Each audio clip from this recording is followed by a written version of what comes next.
வணக்கங்க. வணக்கம். வணக்கங்க. வணக்கம். வணக்கம் சார். சரி சரி. ஏய் வணக்கம் சொல்லு. வணக்கம் சார். வணக்கம்மா வணக்கம்மா வணக்கம். கருணா உட்காரு. கருணா வணக்கம் வச்சது போய் கைக்கு போடு. ஒழுங்கா போட்டு உட்காரு. அந்த வெத்தல் பாக்கடு. இந்தாங்க.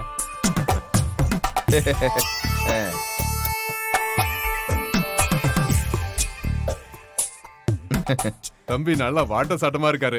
குடிக்கிற பழக்கம் இருக்கா? அதெல்லாம் நல்லா குடிப்பேன். அதெல்லாம் ஒண்ணும் இல்லைங்க. டீ காபி கொடுத்தா நல்லா குடிப்பேன்னு சொல்றாரு. கொஞ்சம் வாயை விட்டு சும்மா இருப்பா. அப்படியா? தம்பி ரொம்ப தமாஷாதான் பேசுறாரு. நேத்து வரைக்கும் பெரிய பெரிய இடத்துல இருந்து வந்து பொண்ணை கேட்டாங்க. ஆனா அவங்க யாரையும் என் பொண்ணுக்கு பிடிக்கவே இல்ல. மாப்பிள்ளையோட போட்டோவை பார்த்த உடனே என் பொண்ணுக்கு ரொம்ப பிடிச்சு போச்சு.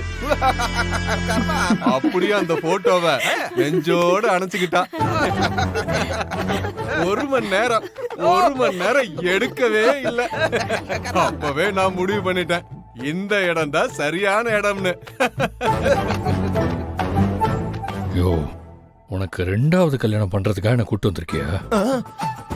ரெண்டாவது கல்யாணமா? ஒன்ன கல்யாணம் பண்ணி அதை சமாளிக்க முடியாம நாக்கு தள்ளுது.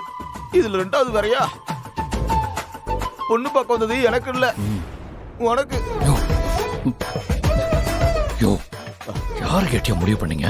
இங்க பார்க்கறனா பெரிய ஐயா சொல்லிட்டாரு. ஐயா சொல்லிட்டாரா? ஐயா மட்டும் இல்ல, கிருபா அண்ணனும் சொல்லிட்டாரு. அதான் இந்த முடிவு எடுத்தோம். புரியுதா உனக்கு? அவங்க சொல்லிட்டா போதுமா? வேற யார் சொல்லணும்?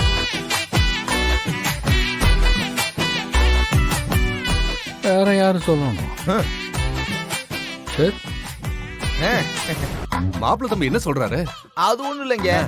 பொண்ணு என்ன பண்றாங்க அவங்களுடைய விவரத்தை பத்தி கேக்குறாரு தம்பி. ஓ, என் பொண்ணோட பேரு பிரியா. பேருக்கு ஏத்த மாதிரியே எல்லாரோடய அவ ரொம்ப பிரியமா இருப்பா. மத்தவங்களும் அவ மேல பிரியமா இருப்பாங்க. என் பொண்ண பார்த்த உடனே எல்லாருக்கும் பிடிச்சு போகும். ஆரம்பத்துல நான் வெத்தலை கடை வச்சிருந்தேன், வியாபாரமே இல்ல. பிரியா பீடா கடைன்னு வச்சேன், பிச்சுக்கிட்டு போறது. இவங்க பீடா கதையெல்லாம் ரொம்ப முக்கியமா? அவரு வியாபாரத்தை சொல்றாரு, விட்டுருக்கா? சும்மா வாங்க கைராசியா நாளாச்சு. அப்பா ஆரம்பிச்சது பத்தாவதுன்னு அவனும் ஆரம்பிச்சிட்டான். பேசாம இருக்க சொல்லு. வாய திறந்தான் அடிச்சு கண்ணாடி அப்படிங்கிட்டு போயிடுவேன்.